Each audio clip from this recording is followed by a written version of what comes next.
नमस्कार दोस्तों, संकल्प मैथ क्लासेस में आपका स्वागत है। हम कर रहे हैं UP TET C TET special.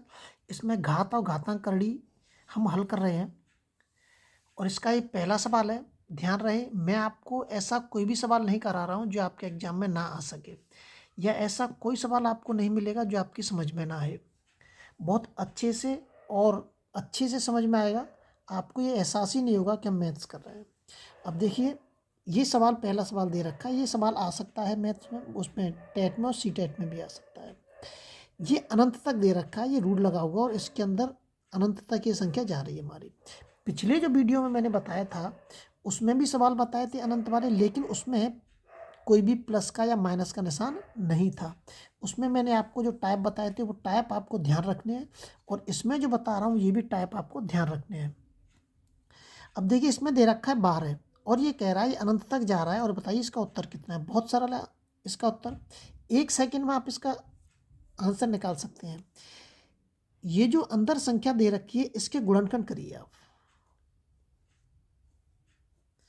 और ध्यान रहे जो गुणनखंड आप करेंगे उनका जो अंतर है, अंतर 1 होना चाहिए।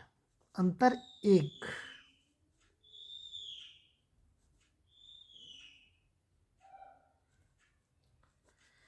जो गुणनखंड करेंगे आप उनका अंतर कितना होना चाहिए? 1 ही होना चाहिए। अगर उनका अंतर 1 नहीं है तो 1 हम कैसे लेके आएंगे? इस तरीके का सवाल आपको मिलेगा आगे। अब ये 12 है, 12 का अंतर 4 है, वो अंतर 1 है, गुणनखंड कर दिए मैंने, 4×3 = 12।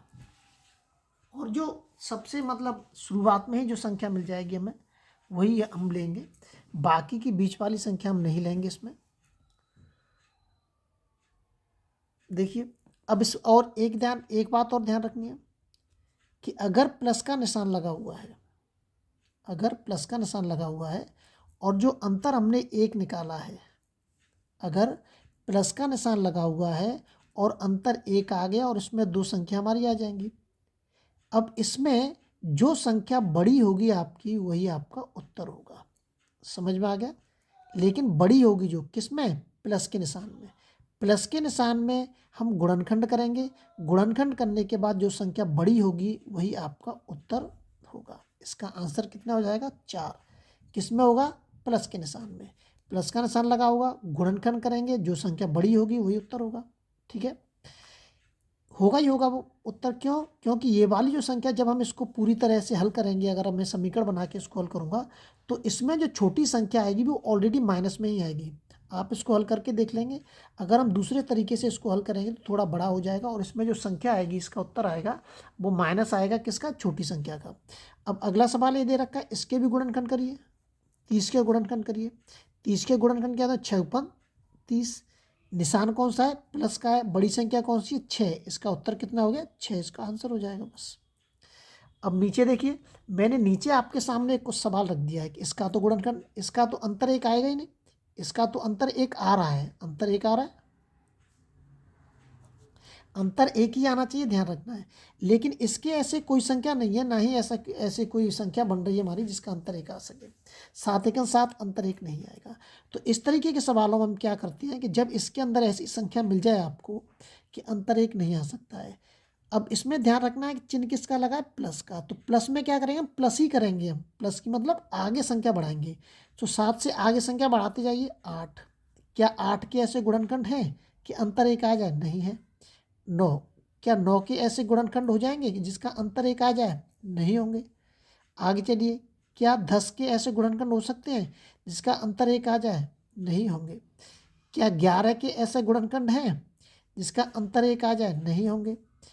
आगे आ जाइए, 12। तो 12 के गुणनखंड हो जाएंगे हमारे 4×12। लेकिन क्या करेंगे? अगर प्लस का निशान होगा तो हम आगे बढ़ेंगे, अगर माइनस का निशान लगाए तो पीछे की साइड में जाएंगे। 7, 6, 5, 4, 3, 2, 1 ऐसे। तो इसका उत्तर कितना हो जाएगा? बड़ी संख्या लेंगे, 4 इसका उत्तर हो जाएगा। अगला सवाल देखते हैं। अगला जो सवाल दे रखा है, अब ये माइनस में दे दिए मैंने, अंतर वही, गुणनखंड करेंगे 110 के। 110 के गुणनखंड कितने हो जाएंगे? 11×110। 11 धारे। अब इसमें क्या करना है कि उसमें प्लस का निशान था तो बड़ी संख्या लेते थे, इसमें माइनस का निशान है तो कौन सी संख्या लेंगे, छोटी संख्या लेंगे, 10 इसका उत्तर हो जाएगा। अंतर वही आना चाहिए, अंतर कितना आना चाहिए, 1 आना चाहिए, अंतर हमेशा 1 ही आना चाहिए। माइनस में छोटी संख्या लेंगे और प्लस में बड़ी संख्या। अगला सवाल देखते हैं। ये देखिए, ये माइनस में ही है, माइनस में लिखा था मैंने, ये प्लस लगा दिया, लग गया मेरे से, माइनस में लिखा हुआ है, माइनस लगा भी हुआ है यहाँ पे। इसके गुणनखंड कर दिए, 7 अट्ठे 56, 56 के गुणनखंड कर दीजिए, 7 और 8। माइनस है तो माइनस में कौन सी संख्या लेंगे हम, छोटी संख्या लेंगे, तो ये 7 इसका क्या हो जाएगा, उत्तर हो जाएगा। प्लस में बड़ी संख्या लेते हैं और माइनस में छोटी संख्या लेते हैं। अगला सवाल देखते हैं। अब यहाँ पे मैंने सवाल रख दिया है आपके सामने 3, तो 3 से कैसे करेंगे, अब मैंने क्या कहा, पीछे जाएंगे माइनस में, 3 के तो ऐसे गुणनखंड होंगे नहीं, तो पीछे जाएंगे, कितना हो जाएगा, 2 हो जाएगा। 2 के गुणनखंड करो, 2 के गुणनखंड हो जाएंगे हमारे, 2 के गुणनखंड कर 2 1 2, अंतर कितना आएगा, अंतर 1 आ गया, इसका अंतर 1 आ गया, अतः इसका उत्तर कितना होगा, 1। 1 क्या हो जाएगा, इसका उत्तर हो जाएगा। अगला सवाल देखते हैं। अगला सवाल दे रखा है, इसमें 5 दे रखा है, इसमें माइनस लगा हुआ है, इसका मतलब पीछे की साइड में जाएंगे हम, कितना हो जाएगा, 4। 4 से पीछे जाएंगे 3, क्योंकि इनके इनके अंतर 1 नहीं आएंगे गुणनखंडों के, 2 का ही आ सकता है, केवल 2, तो 2 के हम गुणनखंड करेंगे, 2 1 2, 2 1 2, अंतर कितना आएगा, अंतर 1 आ गया, इसका अंतर 1 आ गया इसका, अतः इसका उत्तर कितना होगा, ये वाला छोटी वाली संख्या, माइनस में कौन सी संख्या उत्तर होती है, छोटी वाली संख्या उत्तर होती है हमारी, तो 1 इसका उत्तर हो गया। अगला सवाल देखते हैं। अगला सवाल दे रखा है मैंने एक प्रश्न में, यहाँ पे भी दे दिया एक प्रश्न में, आगे बढ़ जाइए आप, कितना हो जाएगा, 6, तो 6 के गुणनखंड करिए, 3 दूनी 6, प्लस का निशान है, बड़ी संख्या क्या हो जाएगी आपकी, 1 हो जाएगी, अंतर 1 आ रहा है, अंतर 1 आ रहा है, इसका उत्तर कितना हो जाएगा, इसका 3 हो जाएगा। अब इसमें एक रीजनिंग का सवाल मैं आपके सामने दे देता हूँ, 2 सवाल। अब ये दे रखा है 3:30। मैंने पहले ही बताया था कि आपको सबसे पहले ये वाले जोड़े चेक करने हैं कि इनमें आखिरकार हो क्या रहा है, इससे ये वाली संख्या कैसे बन रही है, या ये स्वतः में कैसे बन रही है और ये स्वतः में कैसे बन रही है, ये देखना है।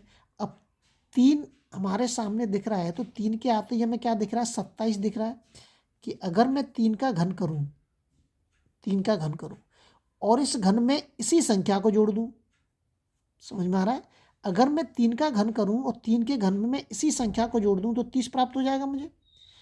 और इस पे आ जाइए, वैसे ही अगर मैं 7 का घन करूं और 7 के घन में इसी 7 को जोड़ दूं तो क्या आएगा हमारा, 7 का घन कितना होता है, 343, 343 में 7 जोड़ूंगा मैं, कितना हो जाएगा, 350। डी ऑप्शन एकदम सही हो जाएगा। आपको घन और वर्ग अच्छे से याद होने चाहिए। अगला सवाल देखते हैं। अगला सवाल दे रखा है यार 62, क्या इसमें कुछ बनता हुआ दिख रहा है, इसमें तो मुझे कुछ बनता ही हुआ नहीं दिख रहा है, कि 6 और 2 8 करूँगा, 8 का वर्ग करूँगा, घन करूँगा, फिर भी इतना नहीं बन रहा है, इसमें कुछ बनता हुआ ही नहीं दिख रहा है। तो क्या करेंगे हम, ये स्वतः स्वतः अलग अलग करके देख लेते हैं। कैसे, अगर मैं इसमें 8 का वर्ग करूँ और इसमें से 2 घटा दूँ तो 62 बचेंगे हमारे, है ना, 64 माइनस के 2, 62 बचेंगे। इसका करो और इसमें 12 का करते हैं। अगर इसमें 12 का वर्ग करूं और उसमें 12 12 144 और 1 जोड़ दूं, है ना, 12 का वर्ग करके उसमें 1 जोड़ दूं तो 145 हो जाएगा। अब बिल्कुल इसी विधि को हम यहाँ पर अपनाएंगे, इसमें ऐसी कोई संख्या अपनाएंगे जिसमें ये इस तरीके से बन सकता है। तो मतलब पहले वाले ऑप्शन में मैं किसी संख्या का जब वर्ग करूँगा तो उसमें से आपको 2 घटाने हैं, और दूसरी वाली संख्या में जिसमें मैं वर्ग करूँगा तो उसमें 1 जोड़ना है। क्या ऐसा कोई संभव दिख रहा है, क्या इसमें 9 10 वो 80 81 81 9 का वर्ग होता है, अगर मैं 9 में 9 नंबर 81, 81 में से 2 घटाऊंगा, ये बचेंगे। क्या इसके पास कोई ऐसी संख्या है, इसके पास तो ऐसी दिख ही नहीं रही कोई जिससे इससे आ जाए, मतलब 1 जोड़ दे 60, तो 167 किसी का वर्ग होता है, किसी का नहीं होता है, अतः ये वाला सवाल नहीं होगा। इसमें देख लीजिए, इसमें मैं 11 का वर्ग करूँगा अगर मैं, और उसमें से 2 घटाऊँ तो 119 ही आएगा, 121 होता है इसका वर्ग। अब इस पर आ जाइए, अगर मैं 15 का वर्ग करूँ, 15 15 225, और उसमें 1 जोड़ दूँ तो कितना आ जाएगा, 15 15 225 होते हैं, और उसमें 1 जोड़ दूँगा 226 हो जाएंगे। इसका मतलब ये ऑप्शन हमारा बन रहा है। बिल्कुल मैंने इसी की तरह अपनाए हैं। अगले वीडियो में आपसे फिर मिलते हैं। जब तक आप अपने लेवल पे वीडियो को शेयर और सब्सक्राइब जरूर करें, ताकि इसी तरीके से आपको लगातार अच्छे से अच्छे वीडियो और सवाल आपको प्राप्त होते रहें।